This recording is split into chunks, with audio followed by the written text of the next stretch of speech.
Hello students, ये आपका part 15 video इस चैप्टर का। पार्ट 15 वीडियो में आज हम लोग टॉपिक शुरू करने वाले हैं सन्निकटन यानी कि अप्रोक्सीमेशन। चलिए समझते हैं अप्रोक्सीमेशन क्या होता है, सन्निकटन होता क्या है। तो इसके लिए मैं यहाँ पे एक फंक्शन ले लेता हूँ और उसका आलेख यहाँ पहले बना लेता हूँ। ठीक है, मैं यहाँ पे एक फंक्शन लेके उसका आलेख बनाता हूँ, फिर हम लोग इसके बारे में डिस्कस करेंगे। ये आपका एक्स हो जाएगा, यहाँ एक्स डैश हो जाएगा, यह आपका वाई हो जाएगा और यहाँ पर यह वाई डैश हो जाएगा। तो इसके लिए मैं यहाँ मान लेता हूँ एक फंक्शन, माना y बराबर एफ एक्स एक फलन है। हमारे पास एक फलन है y बराबर में एफ एक्स और मैं इसका आलेख यहाँ पे बना देता हूँ। ठीक है, ये मान लेता हूँ कि y बराबर एफ एक्स का आलेख है। मैं x के किसी मान को लेता हूँ। ठीक है, x के किसी मान में को लेता हूँ। मैं मान लेता हूँ कि यह x बराबर a है। तो x बराबर a रखने पर फंक्शन का कुछ हमें मान प्राप्त होगा। देख रहे हैं ना, ये फंक्शन का जो मान प्राप्त हो रहा है वह एफ ए के बराबर है। ठीक है, तो x बराबर a पर फलन का मान एफ ए मिल रहा है। अगर मैं इस x के मान में थोड़ा सा चेंज कर दूं, माइनर चेंज कर दूं, यानी यह मान ले लो, है ना, x की जगह ये ना रख के a में थोड़ा सा परिवर्तन कर दूं, अल्प परिवर्तन कर दूं, तो यहाँ हमें क्या देखने को मिल रहा है, तो यहाँ फंक्शन के भी मान में माइनर चेंज आएगा। फंक्शन के भी मान में माइनर चेंज आएगा। तो हम लोग देख रहे हैं कि x का मान बदलने से फंक्शन का मान बदल रहा है, यानी y का मान बदल रहा है। तो यहाँ से हमें ध्यान रखना होगा कि इस फंक्शन में x को हम लोग किस नाम से जानते हैं, स्वतंत्र चर। ठीक है, स्वतंत्र चर, स्वतंत्र चर कहा जाएगा। ठीक है, और y क्या है आपका, इसमें परतंत्र चर है, परतंत्र चर है, क्योंकि y का जो मान है वह x के मान के ऊपर ही निर्भर कर रहा है। ठीक है, तो इसको हम लोग स्वतंत्र चर कहेंगे और ये आपका परतंत्र चर कहलाएगा। तो हम लोग यहाँ क्या देख रहे हैं फंक्शन में कि x का मान जिस तरह से बदल रहा है उसी तरह से फंक्शन के भी मान में चेंज आ रहा है। तो मैं यहाँ मान लेता हूँ, माना x में अल्प परिवर्तन, जो थोड़ा सा परिवर्तन कर रहे हैं x के मान में, जो अल्प परिवर्तन कर रहे हैं, अल्प परिवर्तन डेल्टा x है। ठीक है, और y में जो चेंज आ रहा है, x का मान बदलने से y के मान में भी तो चेंज आ रहा है ना, तो y में जो संगत परिवर्तन हो रहा है, यानी x के मान चेंज होने से y के मान में जो चेंज आ रहा है उसके संगत जो परिवर्तन हो रहा है वह संगत परिवर्तन डेल्टा y है। ठीक है, डेल्टा y है। तो यहाँ हमने क्या लिखा कि x में जो चेंज आ रहा है वह डेल्टा x है और फंक्शन में जो चेंज आ रहा है यानी y में जो चेंज आ रहा है उसके संगत वह क्या है, डेल्टा y है, जो अल्प परिवर्तन आ रहा है वो। चलिए, तो मैं यहाँ लिख सकता हूँ limit delta x tends to 0 delta y बटा में डेल्टा x। तो हम लोग इसको पढ़े हुए डिफरेंशिएशन में मैंने आपको बता रखा है क्लास 11 में, यह किसके बराबर होता है, dy बाई dx के, है ना, अवकलज के बराबर होता है, यानी बराबर में f डैश x भी लिखा जा सकता है, यानी कि फंक्शन के अवकलज के बराबर ये होगा। समझ गए, ये हम लोग क्लास 11 में पढ़ चुके हैं। चलिए अब देखिए, मैं क्या करता हूं, इसमें से यह लिमिट हटाता हूं। ठीक है, तो यहाँ पे लिख दूंगा डेल्टा y बटा में डेल्टा x बराबर में f डैश x और प्लस में एक स्मॉल क्वांटिटी इसमें जोड़ देता हूँ। इसमें एक स्मॉल क्वांटिटी, ये हटके इधर है ना जी, तो इसमें एक स्मॉल क्वांटिटी जोड़ लेता हूँ h। यहाँ लिख दूंगा जहां h tends to 0 as delta x tends to 0। यहाँ देख रहे थे ना डेल्टा x टेंस टू 0 है, तो उसी की जगह मैंने ले लिया है h। ठीक है, वहां लिख दिया h टेंस टू 0। समझ रहे हैं ना बात को। मैंने यहाँ पे डेल्टा y बटा डेल्टा x जो लिखा है, यहाँ पे जो लिमिट है, लिमिट को हटाया तो इसमें एक छोटा सा क्वांटिटी जुड़ गया, वह क्या हुआ, h हुआ, और वह h किसके नजदीक है, 0 के नजदीक है। जैसे हमारा डेल्टा x 0 के नियरेस्ट था ना, डेल्टा x टेंस टू 0 था, उसी तरह h टेंस टू भी 0 है। मैं ये डेल्टा x को उधर लाके मल्टीप्लाई करता हूँ, तो यहाँ डेल्टा y बराबर हो जाएगा f डैश x इंटू में डेल्टा x और प्लस h इंटू में डेल्टा x। समझिए, यहाँ जो है इस फंक्शन में h भी 0 के नजदीक है और डेल्टा x भी 0 के नजदीक है। देख रहे हैं ना, तो मैं यहाँ लिख सकता हूँ डेल्टा y बराबर f डैश x इंटू में डेल्टा x, और ये देखो यह दोनों 0 के नजदीक है, h भी 0 के नजदीक है और डेल्टा x भी 0 के नजदीक है। तो यहाँ से जो आएगा यहाँ से जो मान प्राप्त होगा ये दोनों जीरो के नजदीक है, जीरो के बराबर नहीं है, जीरो के नजदीक है। तो जीरो के नजदीक है तो इन दोनों में जब छोटे बहुत ही छोटे छोटे क्वांटिटी आपस में मल्टीप्लाई करेंगे तो वो और ज्यादा जीरो के क्लोज हो जाएंगे, और ज्यादा जीरो के क्लोज हो जाएंगे, यानी कि ये एकदम जीरो के नियरेस्ट ही चला जाएगा। इसलिए मैं इसे हटा देता हूँ और डेल्टा वाई बराबर हो गया एफ डैश एक्स इंटू में डेल्टा एक्स। ये अप्रोक्सीमेटली हुआ, अप्रोक्सीमेटली वैल्यू हुआ, ठीक है। ये अप्रोक्सीमेटली वैल्यू, आप कहोगे कि सर ये अप्रोक्सीमेटली क्यों है, क्योंकि देखो ये तो आपका जीरो नहीं ना है, इन दोनों का प्रोडक्ट जो होगा एकदम जीरो के नजदीक हुआ तो वह बहुत ही छोटा से छोटा क्वांटिटी होगा, और जब इसमें जुड़ेगा, यह इसमें जुड़ेगा तो या तो वह जीरो है ना, जीरो से बहुत छोटा क्वांटिटी जुड़ने के कारण बढ़ जाएगा इसका मान थोड़ा सा, या थोड़ा सा घट जाएगा अगर यह जीरो से छोटा हुआ तो, समझ गए ना। यानी कि इसका वैल्यू जीरो के नियरेस्ट होने के कारण जब इसमें यह क्वांटिटी जुड़ेगा तो अप्रोक्सीमेटली वैल्यू निकलेगा, है ना, परफेक्ट वैल्यू थोड़ा निकलेगा, वो अप्रोक्सीमेट वैल्यू हो जाएगा। तो यहाँ से हमें पता चल गया कि अगर हमें निकालना हो वाई में जो अल्प परिवर्तन हो रहा है उसको, तो उसको क्या करेंगे, फंक्शन का अवकलज इंटू में जो एक्स में माइनस चेंज करना होगा उसे इंटू कर देंगे, तो वहां वाई में परिवर्तन जो होगा वो निकल जाएगा। तो हम लोग इसे ऐसे भी लिख सकते हैं, डेल्टा वाई बराबर में डी वाई बटा D x, F dash x को डी वाई बटा डी एक्स भी लिख सकते हैं, और इंटू में डेल्टा एक्स। तो ये हमें एक फॉर्मूला प्राप्त हो गया कि अगर वाई में अल्प परिवर्तन निकालना होगा तो हम लोग क्या करेंगे, फंक्शन का अवकलज और इंटू में एक्स में जो माइनर चेंज हो रहा है उससे मल्टीप्लाई कर देंगे, तो हमारे वाई में जो अल्प परिवर्तन हो रहा है वो निकल जाएगा। समझ गए ना, कोई दिक्कत नहीं है इससे। तो ये फॉर्मूले का यूज हम लोग माइनर चेंज के क्रम में निकालेंगे आगे चल के, ठीक है। तो इसे आप याद रखोगे। साथ ही एक और फॉर्मूला इससे रिलेटेड है, उसको भी हम लोग दिखा लेते हैं। चूंकि हमारा ऊपर फंक्शन माना गया था वाई बराबर में एक्स, हम लोग ऊपर फंक्शन ये माने थे, और तथा यह भी माने थे कि एक्स में अल्प परिवर्तन जो हो रहा है, वह डेल्टा एक्स है, ठीक है, डेल्टा एक्स है। और वाई में संगत परिवर्तन डेल्टा वाई है।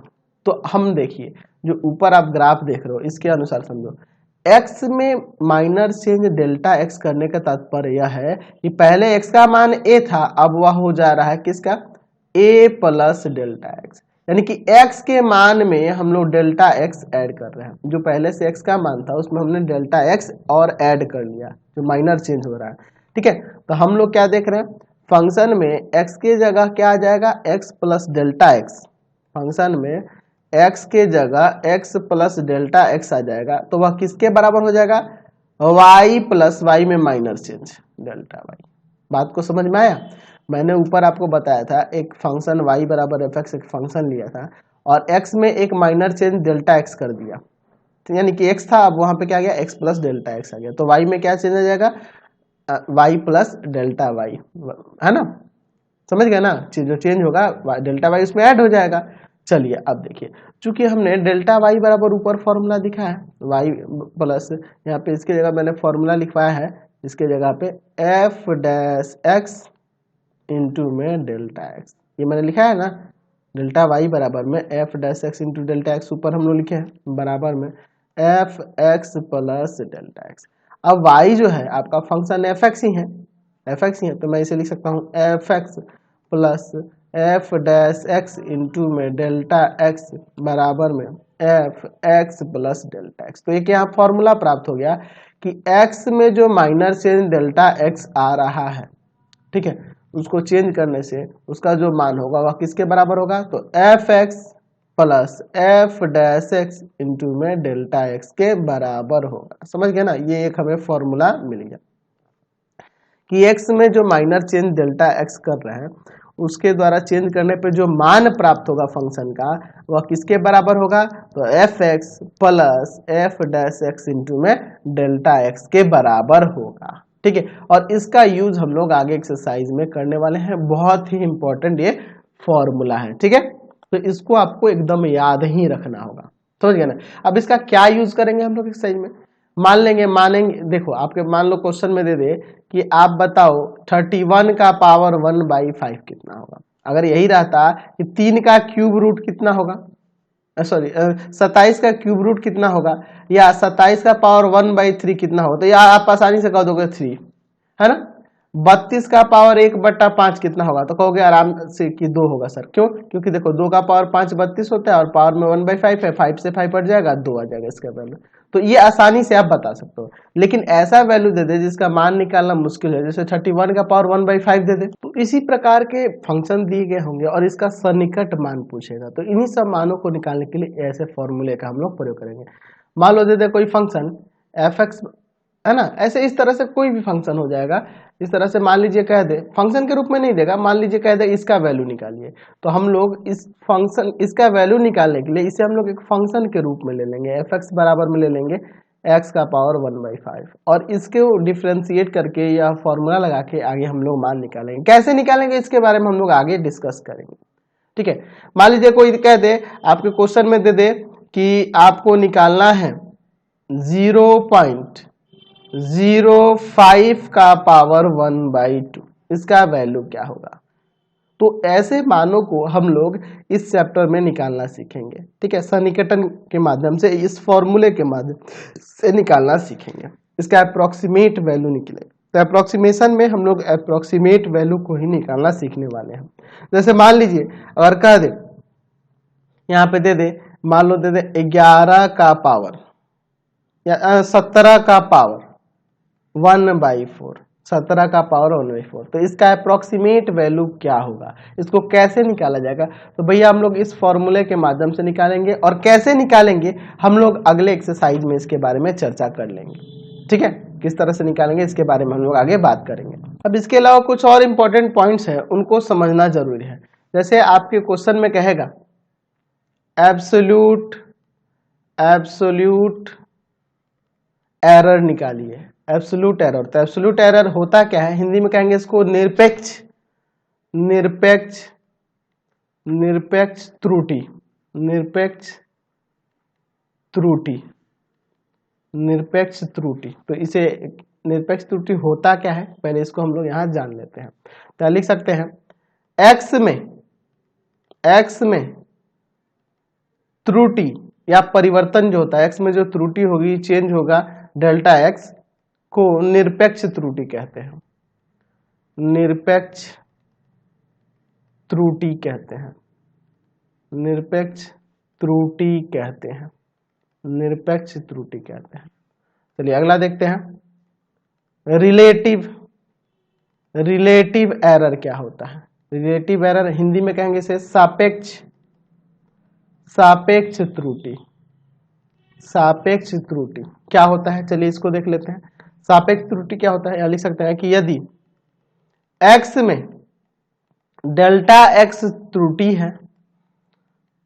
है तो डेल्टा x बाई x को x में सापेक्ष त्रुटि कहते हैं, सापेक्ष त्रुटि कहते हैं, सापेक्ष त्रुटि कहते हैं, ठीक है।